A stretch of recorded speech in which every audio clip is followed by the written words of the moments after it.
안녕하세요 기철이 여러분들, 과학원 기영입니다. 엔드게임 이후 마블은 끝났다는 말을 비웃기라도 하듯 전세계 스트리밍 사이트를 폭격한 완다비전. 엄청난 인기에 디즈니 플러스 서버가 마비될 정도였는데요. 완다와 비전의 슬픈 러브스토리를 비롯해 새로운 능력을 얻게 된 완다와 페이즈 4에 끼치게 될 영향까지 한시도 눈을 뗄 수 없을 만큼 매력적인 스토리가 펼쳐졌는데요.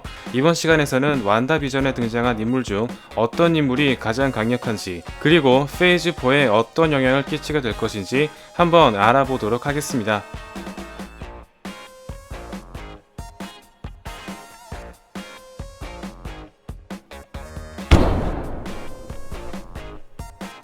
완다비전 최고의 떡밥이자 허무하게 끝나버린 퀵실버, 랄프 보너입니다. 드디어 MCU에 엑스맨이 합류되는 것을 기대했지만 결과는 에거사가 조종하고 있던 마을 주민이란 것이 밝혀지고 목걸이를 빼앗기면서 평범한 인간으로 돌아왔는데요. 정말 빼도 박도 못하게 노모어 뮤턴트를 시전했다고 해도 과언이 아닙니다. 다만 에반 피터스가 등장했다는 사실만으로도 앞으로 이어질 데드풀을 비롯한 엑스맨들의 기대치는 충분히 끌어올렸다고 볼 수 있는데요. 일종의 팬 서비스 차원에서 기획된 캐스팅이었으나 엑스맨들의 합류가 곧 머지않았음을 느낄 수 있었던 순간이었습니다. 오랜만에 등장한 달시와 지미입니다. 정말 이게 몇 년 만이죠? 한때 인턴이었던 달시는 자문위원으로 모셔올 정도로 네임드급 박사로 성장했습니다. 완다가 만든 방어막이 거대한 육각형 모양으로 이루어져 있다는 것에 차가 나여 헥스라는 이름을 붙였으며 헥스의 파장을 분석해 TV로 송출하는 데 성공한 장본인이었습니다. 죄인 포스터와 에릭 셀빅이 살아있음에도 불구하고 달시가 등장한 것으로 보아 토르4에서 죄인의 근황이 공개될 것으로 보이는데요. 특히 토르 실사영화에서는 마법이라는 설정을 빼놓을 수 없습니다. 프리가와 로키를 비롯해 오딘과 헬라, 토르까지 마법에 능통한 종족으로서 완다비전에 등장한 에거사 하크니스와 최종 진화된 완다를 통해 본격적으로 마법에 대한 설정이 대폭 늘어날 것으로 예상되며 토르4에 출연하는 달시를 통해 어느 정도 세계관을 이어줄 것으로 보입니다. 이후 타일러를 저지하면서 큰 활약을 보여주었습니다. 특히 지미 우의 캐릭터성이 돋보였던 작품으로서 MCU의 엑스파일 드라마를 추진하는 움직임이 보이고 있는데요. 다시 한번 달시와 지미 우의 케미를 느낄 수 있을지도 모르는 일입니다. 소드의 일원이 된 모니카 램보이입니다. 마리아의 임종을 지키지 못한 것에 대한 미련이 남아있으며 캡틴 마블이 마리아를 돌보지 않았다는 이유로 인해 캡틴 마블을 추켜 세우자 인상이 찌푸려지기도 했는데요. 캡틴 마블이 퓨리의 호출에 지구로 내려왔을 당시 블립 사건이 시작된 직후였기 때문에 충분히 마리아와 만날 수 있었으나 어벤져스와 대면한 뒤 홀연히 떠나버린 것에 대해 서운한 감정이 남아있었습니다. 모니카와 캡틴 마블은 캡틴 마블 2편에서 제외하면서 서로에 대한 속마음을 털어놓을 것으로 보이는데요. 소중한 사람을 지키지 못한 것에 대한 감정 때문인지 완다를 구출하기 위해 적극적으로 몸을 던졌습니다. 특히 맨몸으로 헥스를 넘나들면서 세포 변이로 인해 특수한 능력이 생겼는데요. 전봇대의 전기를 감지하거나 완다의 염력에 대응하여 슈퍼 히어로 랜딩을 시전하는가 하면 맨몸으로 총알을 투과시켜 저지하는 놀라운 모습까지 보여주었습니다. 또한 에거사가 걸어놓은 마법까지 느낄 수 있었는지 랄프 보노의 목걸이의 정체를 파악하기도 했습니다. 원작에서는 어벤져스의 주축으로 활동했으며 여러가지 코드명을 사용했는데요. 그중 캡틴 마블의 포톤 블라스트에서 따온 듯한 포톤은 그녀의 어머니 마리아가 사용하기도 했습니다. 특히 전작이 스펙트럼 내에서 자유자재로 형태를 변화할 수 있기 때문에 우주가 배경이 될 캡틴 마블 2편에서 얼마나 인상 깊은 활약을 보여줄지 기대해 보도록 하겠습니다.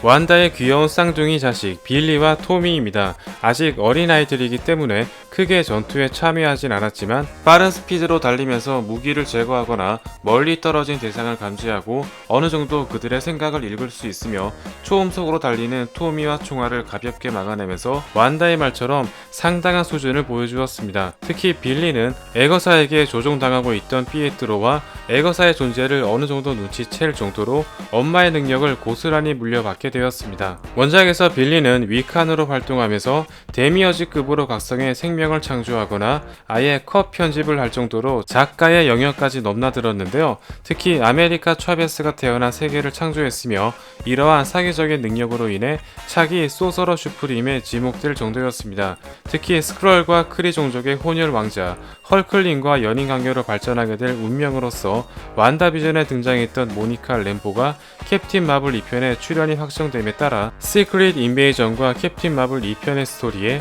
큰 영향을 끼치게 될 것으로 보입니다. 여러모로 앞으로 등장할 영 어벤져스의 중심으로서 가장 눈여겨봐야 될 인물이라고 해도 과언이 아닌데요.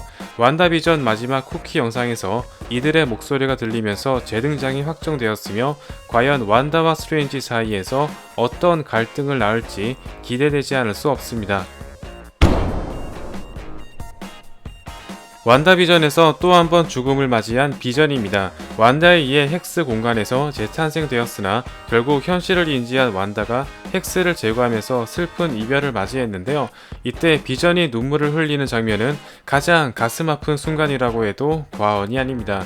다만 껌을 삼키면서 작동 오류가 일어나는 등 마인드스톤을 지닌 이전의 비전과는 다소 차이를 보이고 있으나 밀도 조절, 레이저 발사, 외형 변화와 비행하는 능력, 화이트 비전과 비등비등한 전투력을 보여주는 것으로 보아 어느 정도 비슷한 스펙으로 재탄생되었음을 알 수 있으며 헥스라는 공간이 이상하다는 것을 인지하고 마을 사람들의 정신을 되돌리는 등 이전까지 보여주지 않았던 정신계열 능력까지 보여주었습니다. 또한 자신을 희생해가며 완다와 마을 사람들을 구하는 모습을 통해 괜히 토르의 망치를 든 것이 아니라는 걸 다시 한번 증명했는데요.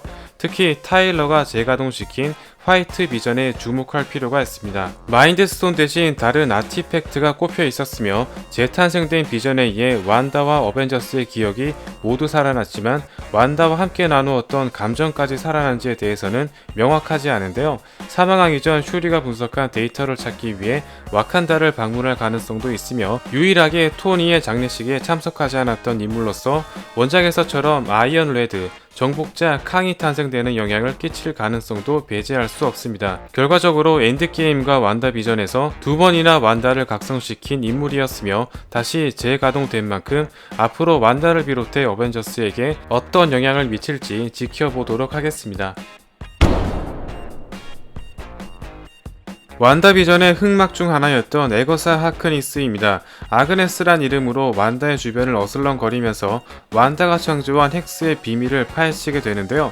비교 대상이 완다였기 때문에 약해 보였을지언정 물리 공격이 주를 이루던 카마르타지 마법사들에 비해 최초로 흑마법을 구사하는 강력한 마법사로 등장했습니다.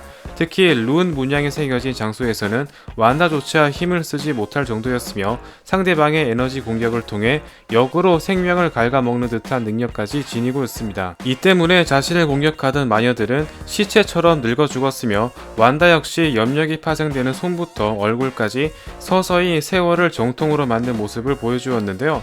다만 역시나 말 많은 빌런들은 자신의 약점을 노출한다는 전통에 따라 룬 문양을 익힌 완다에게 허무하게 패배하고 말았습니다. 의외로 완다의 기억을 찾아주고 능력을 각성시키는 등 강아지를 죽인 것을 제외하면 결과적으로 도움을 준 인물인데요. 잠재력은 충분하다 못해 넘치지만 힘을 다루는 섬세함이 부족했던 완다를 완전체로 만들어준 인물이었습니다. 그녀가 지니고 있던 다크홀드란 책은 완다에게 넘어가게 되었으며 이로 인해 본격적으로 페이지 4의 흑막이 벌어질 것으로 보입니다.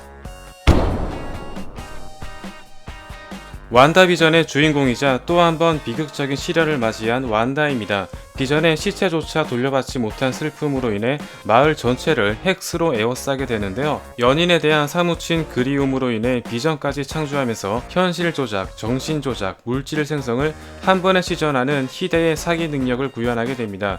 다만 헥스 외곽으로 벗어날수록 영향이 줄어들기 때문에 이상한 동작을 반복하는 등의 오류가 발생하기도 했지만 이럴 땐 그냥 범위를 넓혀주기만 하면 해결되겠죠. 특히 에거사로부터 룬 문양에 지닌 힘을 배움으로써 헥스 안에서는 그 누구도 완다를 넘보지 못한다고 해도 과언이 아닙니다. 이는 미러 디멘션을 통해 현실 조작 능력을 지닌 닥터 스트레인지조차 넘어설 정도의 수준이었으며 수세기를 살아온 풍부한 지식을 지닌 에거사 역시 소서러 슈프림 이상이라고 언급했을 정도인데요. 이쯤 되면 완다의 공격에 바로 폭격을 시전한 타노스가 얼마나 두려움을 느꼈을지 짐작되지 않나요?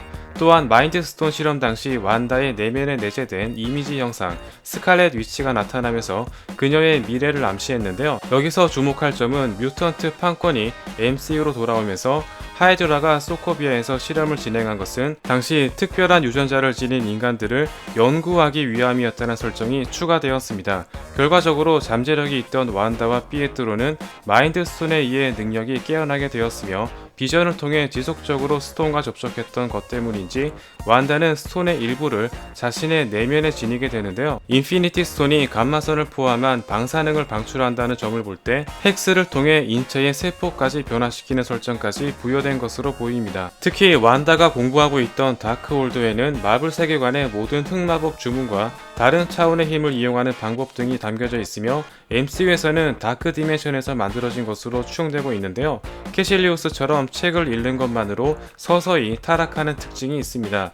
원작에서는 크톤이라는 최상위 신들에 의해 쓰여진 책으로서 스트레인지에 등장했던 카글리오스로의 책은 크톤이 쓴 책을 참고해 만든 마도서였습니다. 카글리오스로의 책에는 타임스톤과 도르마무와 관련된 마법이 쓰여있을 정도로 고차원적인 책이었으며 그보다 한 단계 더 높은 마도서가 바로 다크홀드라고 볼 수 있는데요. 원작에서는 이 다크홀드를 통해 늑대 인간과 뱀파이어도 탄생되었던 만큼 향후 블레이드 혹은 모비우스에 영향을 미칠 수도 있습니다. 완다는 마도서를 보며 열심히 공부하던 도중 쌍둥이의 소리를 듣게 되었으며 자식을 데려오기 위해 메피스토 혹은 나이트메어와 계약을 맺으면서 스트레인지 2편의 빌런으로 등장할 가능성도 배제할 수 없습니다. 다크홀드로 인해 크톤이라는 존재는 스트레인지 2편에서 등장할 나이트메어와 함께 히든 보스격으로 등장할 수도 있으며 스트레인지 역시 완다를 저지하기 위해 보다 높은 상위 마법과 접촉할 것으로 보여지는데요.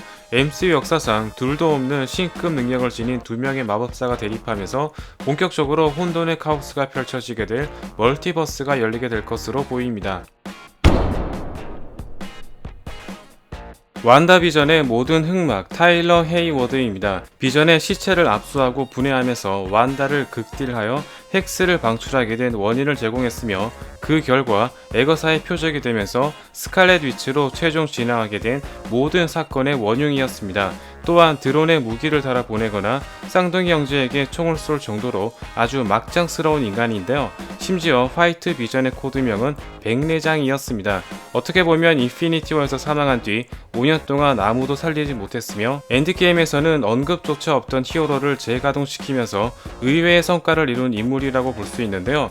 다만 우주에서 가장 무서운 여자를 타락시키면서 MCU 역사상 가장 무서운 역사의 포문을 연 빌런이라고 해도 과언이 아닙니다. 지금까지 완다 비전이었습니다. 정말 누가 뭐라 해도 마블은 마블이란 걸 다시 한번 느끼게 해준 작품이었는데요.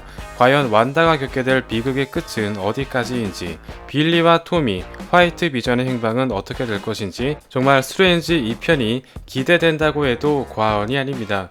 곧 공개될 팔콘 앤 윈터 솔저와 블랙 위도우, 이터널스는 얼마나 전 세계를 폭격할지 한번 기대해 보도록 하겠습니다. 다음 시간에도 재미있는 리뷰로 돌아오겠습니다. 감사합니다.